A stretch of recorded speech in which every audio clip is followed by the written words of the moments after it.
As they arrived, they found civilians unconscious due to a curse. Frieren, not skilled in divine magic, struggled to help. Sign explained the situation, mentioning a monster behind it. Stark, unable to grasp blessings, passed out. Setting up camp, Fern became the next target. Frieren protected the camp while Sign faced the flower monster alone. Remembering Heiter's advice, Sign revived Frieren, leading to the monster's defeat. The next day, the villagers thanked them, and Sign got praised. They headed north to the Demon King's castle when a strange man started assessing and touching Stark. He was not a human trafficker, just a pompous royal. He wanted to use Stark as a decoy for his dead son. He told them his son died in battle, but it was kept secret. He did not want people to lose hope, so he wanted Stark to learn royal etiquette and pretend to be his son. Stark learned sword fighting, while Fern and Frieren learned royal manners. Finally, it was time for the event, and Stark danced with Fern. In another memory, we saw Sane and his friend Gorilla, who were close. Back in the present, Frieren seemed happy for some reason. They were going to another village and found an old man guarding it. He attacked Stark and warned him to be careful. They left him and went to harvest vegetables. Stark trained hard to be stronger than Eisen. They had a great time in the village, and everyone enjoyed themselves. Frieren knew the old man from years ago, and surprisingly, he was old then too. Maybe he is immortal like her. Well, he is not an elf, so maybe he is a dwarf like Eisen. He told Frieren about his wife and how he forgot her voice and face. Poor guy, his memory is bad. The next day, they said goodbye to him, and he mentioned dreaming of his wife. Sign shared his quest to find his missing friend, the gorilla warrior. In another village, they met a stubborn old woman who made them do chores. After completing them, she revealed the gorilla warrior's location. As it got dark, Sign set off alone. The group spent the night in a hut, bonding during a cold snowstorm. Frieren was eager to learn legendary magic. Amidst strengthening bonds, one evening, Frieren asked Sign for advice. He had to help the two lovers who were fighting again. He talked to Stark and found out he accidentally scared Fern. Fern knew she was being difficult, but felt Stark did not ask for her permission. They made up, and Sign went on a date with Frieren. Older women must be his type. When the weather calmed down, they said their goodbyes. Saying goodbye is hard. Things took a turn when Fern got sick, and Frieren tried to heal her using Sign's journal. They went to a nearby farm, and Fern felt embarrassed by Frieren's care. It seems she learned this from her longtime crush, Himmel. Fern got better, and they headed to the City of Magic. From afar, the sight was magnificent. Fern urged Frieren to take the first-class mage exam, but Frieren brushed it off, uninterested in such tests. Despite her growing grumpiness with age, she retained her charm. Kraft the monk entered the scene, confident in his fighting skills. He began teaching another mage named Ubel. Meanwhile, Frieren and Fern debated about participating in the exam. Frieren revealed a holy emblem from their hero squad days, convincing them to join. The next day, they hit the books at the library to prepare. Frieren warned Fern about the difficulty of the exams, but Fern remained determined. Mages from all over gathered for the test, which involved forming teams and capturing a rare creature in a birdcage. Frieren ended up with two quarrelsome teammates, Kane and Lavina, who constantly bickered. Kane used water magic while Lavina utilized ice. They soon realized the bird was incredibly strong and swift. Despite their stubbornness, they were diligent. That night, Kane was attacked by a giant bird and narrowly escaped being eaten, thanks to Frieren's intervention. Kane reminisced about her close bond with Lavina and how she taught her to fly, highlighting their strong friendship. Frieren kept remembering times with Eisen and Himmel, how even tough fighters get scared sometimes. Meanwhile, Fern and her group caught a bird while Frieren was planning how to catch one. She doubted they would listen to her plan. They suggested their own ideas, but Frieren rejected them. She wanted them to block the bird's path somehow. After going over the plan one last time, it was time to execute it, but Frieren's group kept arguing. Meanwhile, Fern's group was searching for water when they were ambushed by other mages. They saw a bright light from afar, and Lavina froze a whole ocean. Everyone else tried using fire magic to melt it, causing chaos. They froze the lake to block the birds and keep everyone alert. All the other mages were impressed by Frieren's plan. Back to Fern's group, they were deep in battle against Verbal and Era. Fern bombarded Era with attacks, overwhelming her defenses. In another place, Ubel got trapped by a binding spell. It was quite a clever move. He released her and told her to let go of the bird, but then she threw it up and attacked him. This showed that he needed to understand someone before using the spell. Meanwhile, Fern sneaked up on him and asked him to free her. These mages sure are something. Werbel gathered his group and took them to safety while they searched for a bird before the deadline. Luckily, they found one, and he used his binding spell to catch it. In another part, Frieren lost the bird to another group of mages who seemed to be looking for trouble. The old man was Denken, a top royal mage, and his friend Richter, who was easily annoyed and wanted to harm the girls. The battle began, and Denken tried talking with Frieren. In a flashback, Flam took Frieren to Syria, the greatest mage in history, who was also immortal like Frieren. Elsewhere, Lavina and Kane were struggling against Richter, who was an earthbender.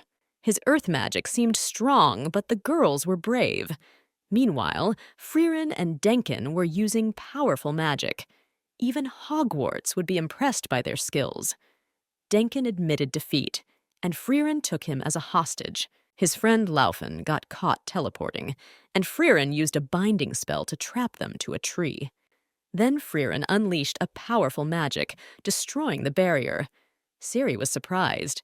It started raining, and Kane showed Richter not to mess with girl power. Denken and the others almost gave up hope until they found another group and got into a fight.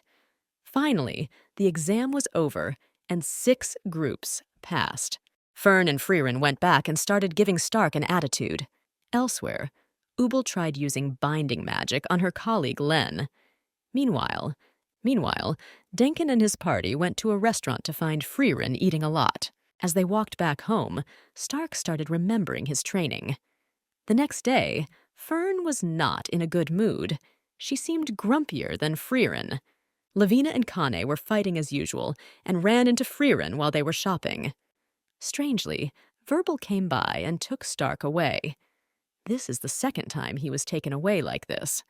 This led to an all-girls party, and suddenly they all received a letter about the upcoming examination. None of them seemed pleased about it.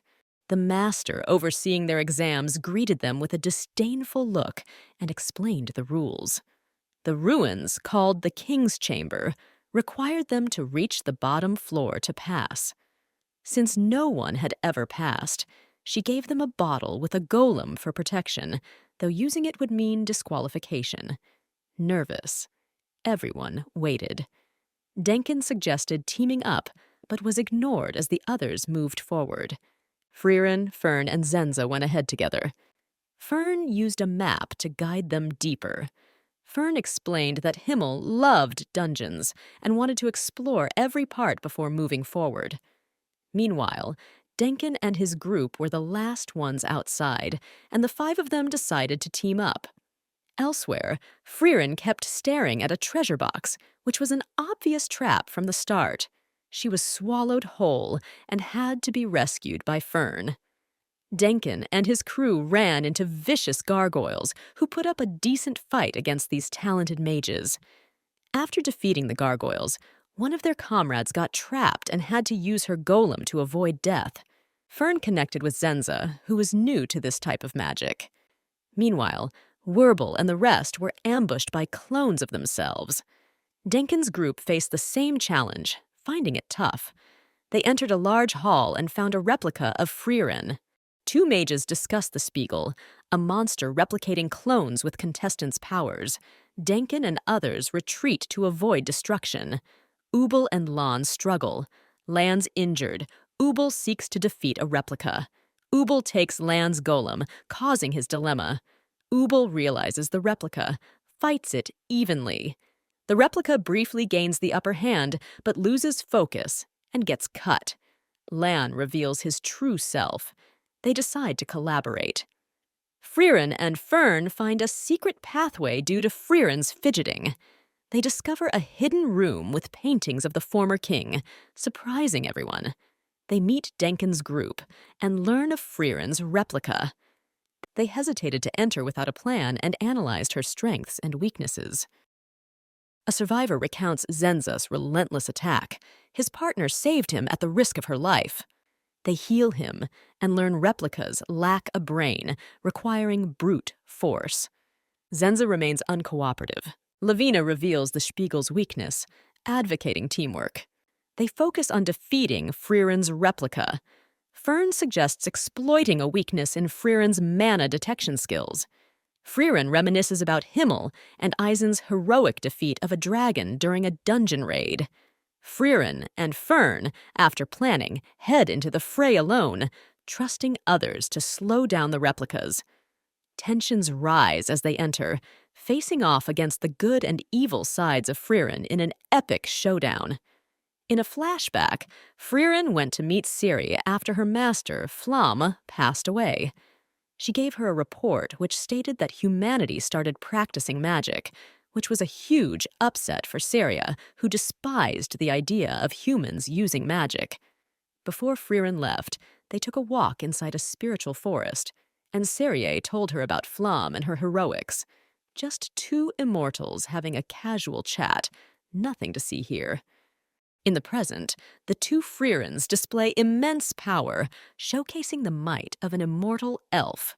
Meanwhile, the rest strategize, attacking their strongest opponents and dealing significant damage through teamwork. However, Zenza's blindsides Lavina and Richter, instilling fear. Denkin hesitates to confront her, while Ubel provokes him. Despite the fear, Ubel insists on advancing. She challenges Zenza head-on. Zenza tells a story of an unbeatable mage, but Ubel defeats him effortlessly. Zenza fails to grasp Ubel's true power. Ubel defeats Zenza. Replicas keep coming back due to the Spiegel's continuous creation. Frieren's actions become anime-worthy, gaining attention. Fern injures the distracted replica, but it retaliates. Frieren seizes the opportunity to destroy the Spiegel in another room, ending the replicas and passing the examination. Fern returns angry because Frieren broke her staff, which held sentimental value as a gift from Hyder. Denkin consoles Richter, who failed the exam and must wait 3 years to reapply. Frieren, surprisingly, seeks help to fix Fern's staff, showing unexpected compassion. Elsewhere, Fern was in a bad mood, and Stark was receiving the bulk of her frustration. As soon as she got back, she saw the staff and felt a sigh of relief, knowing her master actually cared for her feelings. The next day, they all gathered in a hall, expecting the third test. However, Ciri interrupted the process and requested to take over since there were a lot of candidates. She did not want needless violence and decided to select the candidates based on her intuition. The interview with Ciri was underway, and she started off with an iron fist, failing candidates left and right. No one seemed to have a chance, including Frieren, who was failed on the spot by Ciri. However, Fern noticed the change in Ciri's behavior and got a passing grade. The student outdid the teacher. Denkin followed and also got a passing grade. Ubel, Land, and Werbel passed too. As they left, Denkin thanked Frieren. The next day, they all went out to celebrate. The cookies looked very tasty. Later that night, they tried to go to an event, but Frieren was denied entry because of a grudge Ciri had. After that, an old man came up to Frieren and challenged her. He hit her with magic and even managed to scratch her shoulder. However, Frieren did not fight back because he was not worth the effort. That must have stung. The next day, The trio said goodbye to everyone in town and went on to their next adventures, and the story ends here.